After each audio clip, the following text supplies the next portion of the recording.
दोस्तों, द्वितीय विश्व युद्ध के दौरान अमेरिका ने जापान के हिरोशिमा और नागासाकी दो बड़े शहरों पर परमाणु बम से हमला किया था, जिससे जापान के बहुत सारे बेगुनाह लोग मारे गए थे। और इस खतरनाक हमले के कुछ हफ्तों बाद ही जापान ने अमेरिका के सामने आत्मसमर्पण कर दिया था। दोस्तों, इस हमले के कारण मची तबाही के लिए लोग आज भी अमेरिका को सबसे निर्दयी और क्रूर देश के रूप में देखते हैं, और वहीं पर जापान को एक मासूम व असहाय देश का दर्जा दिया जाता है। पर दोस्तों, क्या आपको पता है, इसी जापान ने द्वितीय विश्व युद्ध के दौरान ऐसे घिनौने काम किए थे जिस पूरी इंसानियत को शर्मसार होना पड़ा था।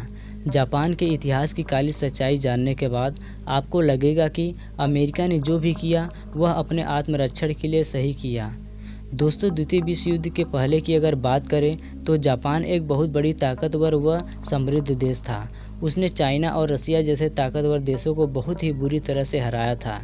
लेकिन दोस्तों, जापानियों ने अगर सबसे ज़्यादा किसी पर जुल्म किए तो वह चाइना था।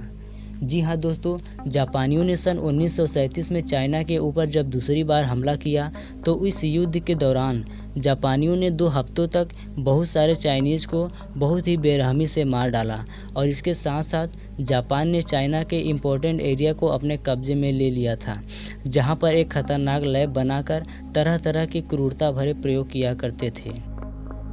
यूनिट 731 का नाम आपने शायद ही सुना होगा, लेकिन द्वितीय विश्व युद्ध के दौरान यह दुनिया के सबसे खतरनाक प्रयोगशालाओं में से एक था। असल में यह जापानी सेना द्वारा बनाई गई एक ऐसी गुप्त लैब थी जिसे इतिहास का सबसे खौफनाक टॉर्चर हाउस माना जाता है। ऐसा इसलिए क्योंकि यहाँ पर जिंदा इंसानों पर ऐसे खतरनाक प्रयोग किए जाते थे जिसके बारे में जानकर लोगों के रोंगटे खड़े हो जाते हैं। दोस्तों, यह लैब चीन के पिंगफांग ज़िले में बनाया गया था, जिस पर जापानियों का कब्जा था, और उस लैब का संचालन भी जापानी सेना ही किया करती थी। आखिर इस खतरनाक एक्सपेरिमेंट की शुरुआत क्यों की गई, आइए जानते हैं। दरअसल बात यह थी कि जापान का चीन और रसिया के अलावा अमेरिका जैसे ताकतवर देश से भी संबंध ठीक नहीं चल रहे थे, और इसके अलावा द्वितीय विश्व युद्ध भी शुरू हो चुका था, जिसके लिए जापान अपने आप को और ताकतवर बनाने के लिए और दुश्मन देशों पर हमला करने के लिए जैविक हथियार बनाने की सोची। जैविक हथियार यानी कि एक ऐसा हथियार जिसमें खतरनाक वायरस और केमिकल डालकर किसी भी देश पर हमला कर दे, जिससे वहाँ के लोग उस वायरस और केमिकल के चलते तड़प कर मर जाएं। जिसके लिए चीन, अमेरिका और ब्रिटेन जैसे देशों से पकड़े गए लोगों पर जानवरों की तरह प्रयोग होते थे।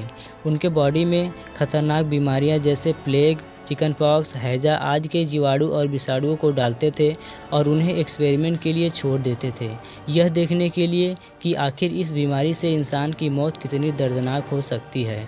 और जिनकी मौत नहीं होती थी उनको पकड़कर जिंदा ही उनकी बॉडी का चीरफाड़ किया करते थे, यह जानने के लिए कि आखिर यह जिंदा कैसे बच गया।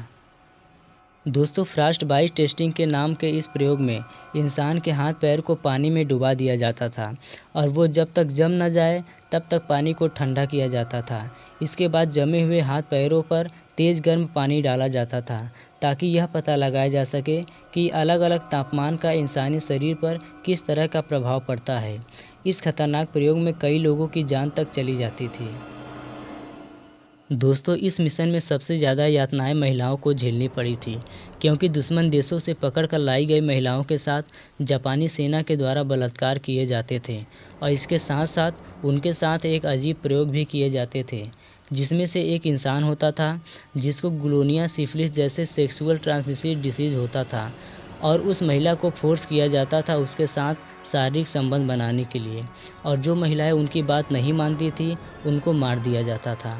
यह प्रयोग यह जानने के लिए किया करते थे कि ये जो बीमारी है उस इंसान के अंदर, क्या वो महिला के साथ साथ उसके पेट में पल रहे बच्चे को भी होती है या नहीं।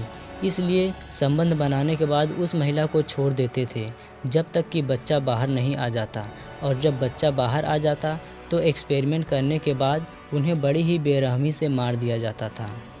इसके अलावा जिन महिलाओं के साथ 5 से 10 साल तक के बच्चे होते थे उनको ज़बरदस्ती उनसे छीन लिए जाते थे, और उन पर इतना दर्दनाक प्रयोग किए जाते थे कि सुनकर रूह तक कांप जाएगी। दोस्तों, उन बच्चों को लैब में ले जाकर उनका चीरफाड़ करके उनके कई इंटरनल पार्ट को उनसे अलग कर देते थे। और आपको बता दूं, जब वे चीरफाड़ करते थे तो उन बच्चों को बेहोश भी नहीं करते थे। इस प्रयोग से रिसर्चर यह पता लगाना चाहते थे कि बिना बॉडी के किसी पार्ट के इंसान कितनी देर तक जिंदा रह सकता है। साल 1937 से लेकर 1945 तक जापानियों ने ऐसे ऐसे घिनौने काम किए जो हमेशा के लिए जापान के इतिहास का काला अध्याय बन गया। और दोस्तों, मैं आपको बता दूं, उनका यह मिशन सफल भी हो गया था। मतलब जापानियों ने एक खतरनाक बायोलॉजिकल वेपन्स तैयार भी कर लिए थे और वे लोग अमेरिका पर इससे हमला भी करने वाले थे। लेकिन दोस्तों, जापान की इस काली सच्चाई को अमेरिका भलीभांति जान चुका था और उस समय अमेरिका भी बदले की आग में था, क्योंकि 1941 में जापानियों द्वारा अमेरिका के पर्ल हार्बर पर किए गए हमले से अमेरिका के बहुत सारे सैनिक मारे गए थे। तभी से अमेरिका भी जापान को तबाह करने का मौका ढूंढ रहा था। जब अमेरिका को पता चला कि उसके ऊपर बायोलॉजिकल अटैक होने वाला है, तो उसने जापान से पहले ही 6 अगस्त 1945 को हिरोशिमा और 9 अगस्त 1945 को नागासाकी जैसे जापान के 2 बड़े शहरों पर परमाणु बम से हमला कर दिया और उसके साथ साथ सोवियत सेना ने मंचूरिया पर हमला कर दिया। इस लड़ाई में जापानी सेना बहुत ही बुरी तरह से हार गई, जिसके कारण 15 अगस्त 1945 को जापान ने आत्मसमर्पण कर दिया और उसी के साथ साथ द्वितीय विश्व युद्ध की भी समाप्ति हो गई। और उसके बाद जापान के सीनियर रिसर्चरों ने यूनिट 731 को आधिकारिक रूप से भंग कर दिया और इस यूनिट में किए गए ज़्यादातर प्रयोगों को जला दिया गया। इसके साथ साथ जापान ने 13 वर्षों के रिसर्च में पाए गए सभी उपयोगी जानकारी को भी नष्ट कर दिया।